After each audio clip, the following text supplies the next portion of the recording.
igenekerezo rya 27 ukwezi k'umunani umwaka wa 2023 radio Ubutumwa bw'Amahoro yaragendeye ishengero rya Pentecote ryo ku Mukoni risanzwe riri mu ntara ya Muyinga, commune Muyinga, zone Muyinga.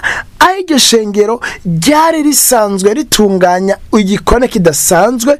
Mu batumire harimwo ishengero ry'abavyaje ubutumwa ari ryo shengero rya Pentecote rya Gishiha, aho ryari ryaserukiwe n'umwungere wa mbere ndetse n'uwa kabiri na korale yarije ibaherekeje.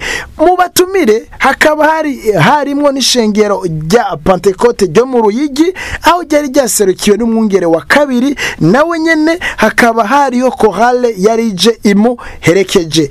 Ndetse abakunzi n'abagenzi b'ishengero rya Pentecote ryo ku Mukoni nabo nyene bakaba bari batumiwe, ndetse no mu nzego uhereye kuri musitanteri wa komine ya Muyinga n'abandi bari baje bamuherekeje batwara ayandi makomine abiri. Kakaba kabaye n'akaryo keza kuri radio Ubutumwa bw'Amahoro, aho umwungere wa mbere yahaye kaze abamenyesha makuru bari baje muri ico gikorane, ndetse ababwira nuko boramutsa ishengero.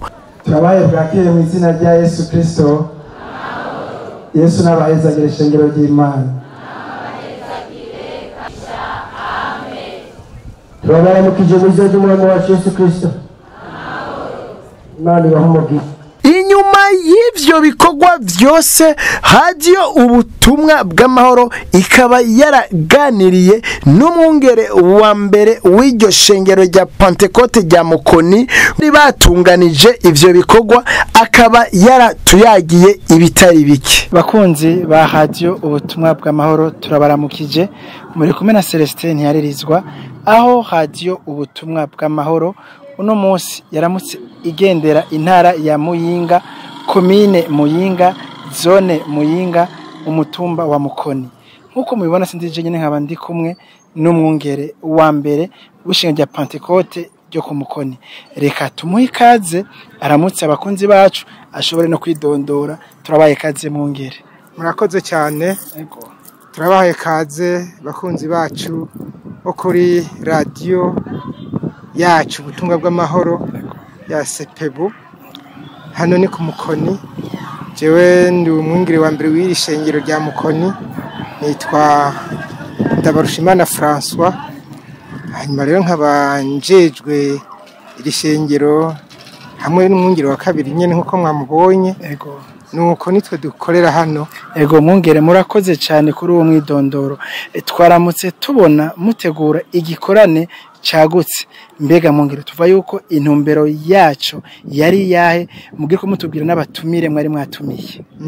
Nukuri nkuko mwavyumvise tubivuga mu rusengero, nk'ibyari vyanditswe ku vyandiko byari bimanitseho, cyabaye igikorane Imana yahumekeye mu mutima wacu, cuko abantu bo kwegera Imana muri iyi minsi.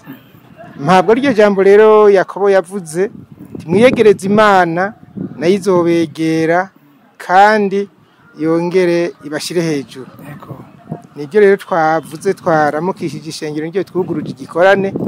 Nukuri muri iki gikorane twari twatumiye ishengero ryatuvyaje ubutumwa ry'Igishiha Makamba, bari baje umwungere wa mbere n'uwa kabiri n'abaje babaherekeje. Byagenze neza cyane, abantu begereye Imana gose, kandi twumvise ko n'Imana yegereye abantu bayo. Nutumiye ngo azanane n'uwa mbere nawe yaciye aje ahandi, ariko uwaje n'umwungere wa kabiri wo mu Ruyigi we n'undi mu pastori ubwiriza bw'Ibuhiga n'ikorale y'Ibuhiga nyene. Byagenze neza cyane. Gishiha bari batuzane n'ikorale nini cyane iyo Misiyoni Gishiha nyene. Eka ubutumwa bwavuzwe, ibintu byagenze neza cyane. Murakoze cyane mwungere. Ariko hariho benshi batashoboye kuhashika. Mbega mwotubwira igikorane cyatanguye ryari? Ho mbega mu rutonde rw'ibikorwa byari bitunganije gutega mwungere? Ibikorwa byatanguye ku wa kane isaha 8 niho twakira abantu bose bari bamaze gushika, n'abashitsi bose bari bashitse. turatangura ubutumwa bwiza buravugwa tugeze isaha 12. Yego bigenda neza. Bukeye mu gatondo tuvyukira mu masengesho. Abakristo bashishikaye gutazira nibature. Byararyoshe gose twinjira isaha imwe tugaca dusohoka saa 2 tugafata kayi saa 3 tukaba turi mu ahabera igikorane nyene niho mu rusengero. Ubutumwa bukavugwa indirimbo nyinshi nziza. Hanyuma ubutumwa bukavugwa n'abantu babiri. Imyanya yiramvuye. Saa 7 tugaca turuhuka. Saa 9 tugaca tusubirayo tukageza 12. 12 tukaruhuka bagafungura. Hanyuma rero saa 1 tugasubirayo bakavayo saa 3. Ibyo byabaye iminsi 2 kwa gatanu no kwa gatandatu. Kuri uyu munsi w'Imana rero naho turasozera. Mu byagenze neza cyane.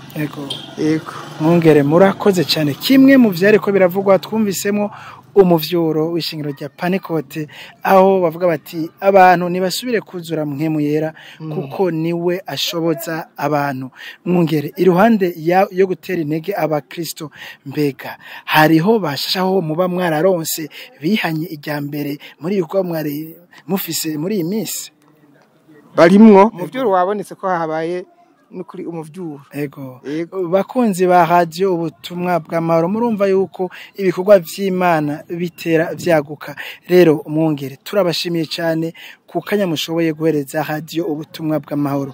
Mbega aho iradio yadutumye ngo tuzi hano ku kivi biciye mwishirame ry'amashingiro mu Burundi ya Parode Sepebu cyo mbega mwumva mwori bwira iki iryo shirahamwe canke iradio ubutumwa bw'Amahoro? None kubona mwakoreshejwe n'Imana bakakoreshwa n'Imana bakabarungika ataco biriwe baravuga. Kimwe mu banshimirire mushitse mu babwiye mu tishengero rya Mukoni rirabashimiye kubona mwigoye mukabatera iteka ya radio abakiriso bamabumva bakaca babona nihiri ati mbere bana bivuze ko turi mu rusengero bayibonye. Abashimiye cyane mu bashimire. Yego Yesu abaduhezagiriye. Amen. Mwungere murakoze cyane natwe tubashimire Mwungere kukuntu mwashoboye kutwakirana ugweze nukuri nka radio ubutumwa bw'Amahoro. Natwe turashimiye ku mugaragaro ishengero ryo ngaho iwanyu ku Mukoni. Mwungere turabashimiye cyane. Reka twizeye Mwungere ko niki ngiye Mwungere tubakeneye ko twita nkuko tubona no munsi mwabikoze. Ego tuzobitaba neza cyane. Imana ibahezagire. Murakoze cyane bakunzi ba radio ubutumwa bw'Amahoro. Celestin Yarizo niwe mwari kumwe. Reka tuvuge tuti naho ubutaha.